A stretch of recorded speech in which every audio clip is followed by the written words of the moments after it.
लखनऊ अग्निकांड के बाद नोएडा में कोचिंग संस्थानों की सुरक्षा व्यवस्थाओं को लेकर न्यूज 18 की टीम ने रियलिटी चेक किया, जिसमें कई गंभीर खामियां सामने आई। सेक्टर 22 चौड़ा गांव में एक भवन में संचालित कोचिंग सेंटर में सुरक्षा मानकों का अभाव दिखा।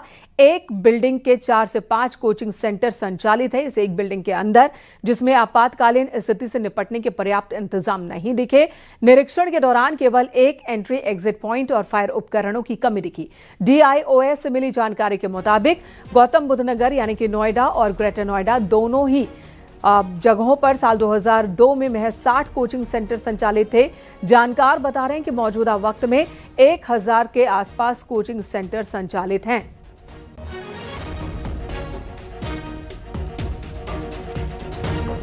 के बाद न्यूज 18 की टीम ग्राउंड रियलिटी पर पहुंची और इस वक्त हम 12/22 में मौजूद है और यहाँ पर तमाम कोचिंग सेंटर संचालित हैं। आप सबसे पहले बाहर की तस्वीरें देखिए, अंदाज़ा लग जाएगा कि कितने फ्लोर पर और कौन कौन सी कोचिंग है। यहाँ पर कंप्यूटर की भी कोचिंग है, इंग्लिश क्लासेस रन की जा रही हैं, इसके अलावा कई अन्य ट्रेनिंग सेंटर्स भी संचालित हैं। बावजूद इसके यहाँ पर एक ही एंट्री एग्जिट पॉइंट है और एक छोटा सा जीना है जिससे छात्र एंट्री भी करते हैं और एग्जिट भी करते हैं। तो जाहिर तौर पे सवाल खड़े होते हैं। हालांकि जब शिक्षा विभाग से इस बारे में जानकारी की गई तो शिक्षा विभाग के अधिकारियों का कहना है कि यहाँ पे साल 2002 के तहत 60 कोचिंग सेंटर संचालित हैं। हालांकि जो जानकार हैं उनका कहना है कि 1000 से ज़्यादा कोचिंग सेंटर है। और मैं कैमरामैन से कहूँगा कि आपको नीचे सीढ़ियों से लेके आए ताकि अंदाज़ा होगा कि यहाँ पर जो कोचिंग सेंटर है, क्योंकि यहाँ तमाम कोचिंग सेंटर संचालित हैं और इन कोचिंग सेंटर्स की क्या स्थिति है ये देखने वाली है। चूँकि एक पतला सकरा रास्ता, इसके साथ साथ यहाँ पे कोई फायर इक्विपमेंट्स नहीं है, फायर फाइटिंग इक्विपमेंट्स नहीं है और ये कोचिंग सेंटर संचालित है। आप अंदाज़ा लगाइए कि कितनी स्पेस है। अगर यहाँ कोई हादसा होता है तो कैसे फायर फाइटिंग इक्विपमेंट्स, चूँकि यहाँ पे है नहीं। और इसके अलावा जो स्टूडेंट्स हैं, क्योंकि इस बिल्डिंग में सिर्फ कम से कम 5 से 10 कोचिंग सेंटर संचालित हैं। और आप पीछे देखिए, ये भी एक कोचिंग क्लासेस है। मैं कैमरामैन से कहूँगा कि अपने ठीक पीछे दिखाएंगे तो आपको समझ में आएगा कि हर एक फ्लोर पर कोचिंग सेंटर संचालित हैं। लेकिन नियम क्या है, क्या नियमों के तहत संचालित हो रहे हैं, ये बड़ा सवाल है। और जाहिर तौर पे जिस तरीके से शिक्षा विभाग ने बताया है कि साल 2002 के तहत महज 60 कोचिंग सेंटर संचालित हैं। और इस वक्त नोएडा से हिमांशु शुक्ला हमारे सहयोगी जुड़ गए हैं। हिमांशु, जब तक कोई बड़ा हादसा नहीं होता सब कुछ बाहर से ठीक ठाक ही दिखता है, लेकिन यहाँ तो गजब की स्थिति है। दर्जनों कोचिंग सेंटर एक इमारत के अंदर और एक ही सीढ़ी है, उसी से जाना है उसी से आना है। और उस सीढ़ी पर भी दिख रहा है कि कई जगहों पर AC का जो बाहरी यूनिट है वो लगा हुआ है। यानी कि अगर आग लगती है उस स्थिति में सीढ़ी का इस्तेमाल कोई कर नहीं पाएगा, निकल नहीं पाएगा। और ऐसे न जाने कितने ही संस्थान हैं। 2002 का आंकड़ा है शिक्षा विभाग के पास। 2002 से 2026 24 साल, क्या और संस्थान नहीं खुले, रजिस्टर्ड ही नहीं है? क्यों नहीं है?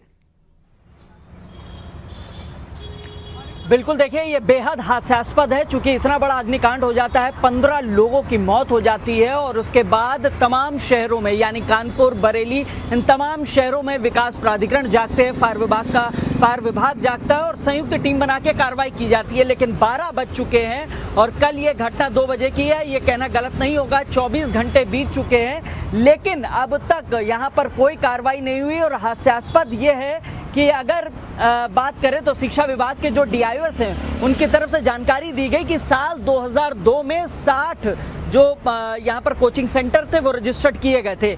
जानकारों की, शिक्षा विभाग के जो जानकार हैं उनका कहना है कि यहाँ पर पूरे शहर में यानी नोएडा और ग्रेटर नोएडा में 1000 से ज़्यादा कोचिंग सेंटर संचालित हैं। तो जाहिर तौर पे वो रजिस्टर्ड क्यों नहीं, और अगर रजिस्टर्ड नहीं है तो बिना फायर NOC के चल रहे हैं, मानकों को ताक पे रख रहे हैं। और ऐसे में जो स्टूडेंट्स पहुंच रहे हैं अपना भविष्य बनाने के लिए, वो अपनी जान हथेली पर लेकर पहुंच रहे हैं। इस वक्त हम सेक्टर 104 में है, यहाँ पे भी तमाम आपको दिख जाएंगी जो कॉमर्शियल बिल्डिंग्स हैं और यहाँ पर तमाम जो शॉप्स है वो संचालित है, चाहे फूड्स की हो, चाहे रेस्टोरेंट्स हो, चाहे रेस्टोरेंट बार्स हो। इसके अलावा कॉफ़ी शॉप्स हैं और तमाम यहाँ पर अप्लायंसेस की दुकानें हैं। लेकिन ये शहर में बड़ी बड़ी इस तरीके की मार्केट है।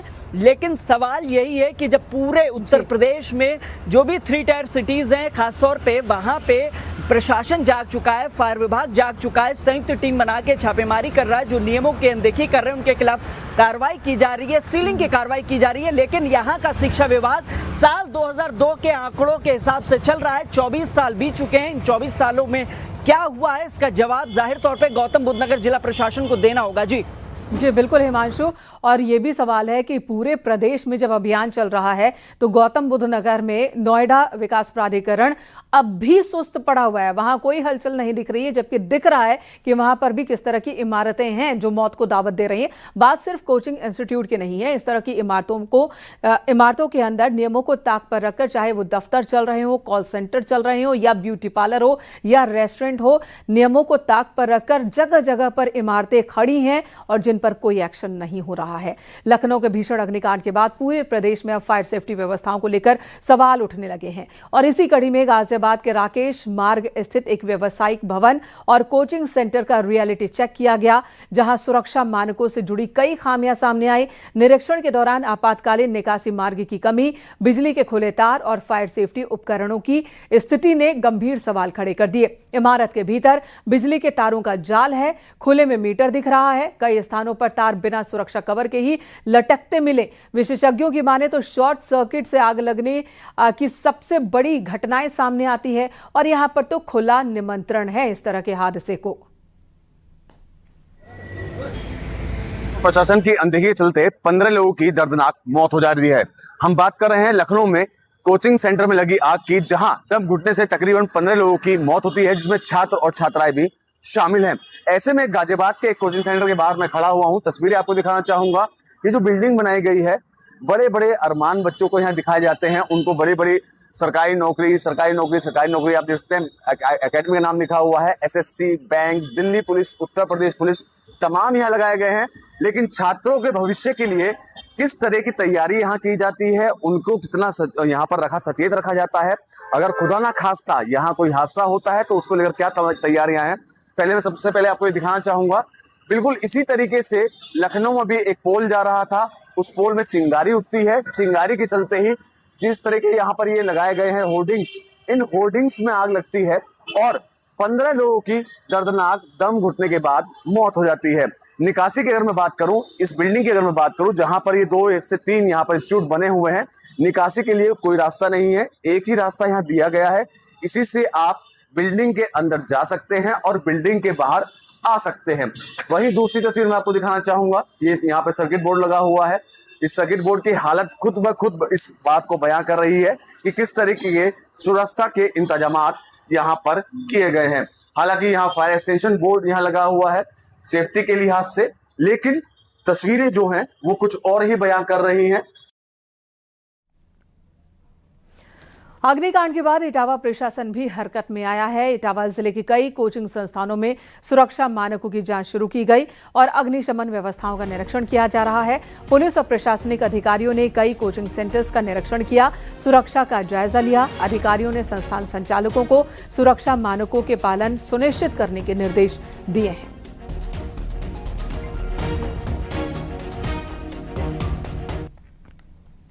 उधर बाराबंकी की तस्वीर दिखाते हैं। यहां पर भी कोचिंग संस्थानों की सुरक्षा व्यवस्थाओं को लेकर सवाल उठ रहे हैं। न्यूज़ 18 की टीम यहां पहुंची। बाराबंकी शहर के एक प्रमुख कोचिंग संस्थान का हमने रियलिटी चेक किया, जहां प्रबंधन ने इमरजेंसी निकास पानी की व्यवस्था, अग्निशमन उपकरण होने का दावा किया। हालांकि निरीक्षण के दौरान सुरक्षा मानकों से जुड़ी कुछ खामियां भी दिखी हैं। छात्रों की सुरक्षा को देखते हुए कोचिंग संस्थानों में मानकों का कड़ाई से पालन नहीं हो रहा है, जिसकी मांग अब तेज हो गई है कि इस तरह के हादसों पर अगर रोक लगानी है तो नियमों का पालन सख्ती से जरूरी है। वहाँ पे इंतज़ाम फायर को लेकर के किए गए हैं और ये उनका ऑफिस एरिया है, जहाँ पे यहाँ आप देख सकते हैं कि जो फैकल्टीज होती हैं, वो जो स्टूडेंट्स आते हैं उनसे ही मिलते हैं। हम थोड़ा आपसे बात करना चाहेंगे, क्या ऐसा नहीं लगता कि इतना बड़ा आपका एरिया है, हर कॉमन एरिया में या कोर्स में भी हम लोग देख रहे थे कि वहाँ पे मिनी फायर जो होती हैं जी, जी, जी। वो लगी होनी चाहिए, या अलार्म्स होने चाहिए, या फॉल सीलिंग में भी चीज़ें अपडेट होनी चाहिए तमाम जगहों पे देखा जाता है, क्योंकि एरिया बहुत बड़ा नहीं है उस जी, हिसाब हाँ, उस हिसाब से से। नहीं, तो जी। क्या लगता नहीं कि ये चीज़ें होनी चाहिए? नहीं सर, बिल्कुल होनी चाहिए। उस चीज़ के लिए देखिए, जितनी चीज़ें हम लोग को बेहतर कर पाए थे उसको हम लोग दोनों को स्टैब्लिश किया है। अब अभी जो हमारे बैचेस चल रहे हैं, बच्चे जो आने वाले हैं, 10 दिन से क्लासेस ऑफ चल रही है। अभी रिसेंटली बैच चालू हुआ है, तो हम लोग धीरे धीरे उसको और भी स्टैब्लिश आकाश इंस्टीट्यूट तो एक बड़ा ब्रांड जी, है, बिल्कुल। लखनऊ में भी है, तमाम जगह है। लखनऊ में ऐसी घटनाएं इंस्टीट्यूट के जो बड़े अफसर होंगे आपसे वो भी जानते होंगे, बिल्कुल, कैसे समय बिल्कुल समय पे सर। होता रहता है ऐसी बिल्कुल, चीज़ें। बिल्कुल सर। बाराबंकी में आप लोग ने पहली, शायद मुझे ऐसा लग रहा है कि हाँ, ये सर। ब्रांच है, तो ऐसा नहीं लग रहा है कि बच्चों की सिक्योरिटी को भी आप लोग को देखना चाहिए, उनके भविष्य के साथ साथ? नहीं सर, बिल्कुल उस चीज़ को देखना चाहिए। इसीलिए हम लोगों ने कल ही उसको बुलवा के सारी चीज़ें मेंटेन कराई और आगे भी उसको करेंगे कि बच्चे की प्रायोरिटी हमारे लिए फर्स्ट प्रायोरिटी है। बच्चा हमारे लिए आगे फ्यूचर है।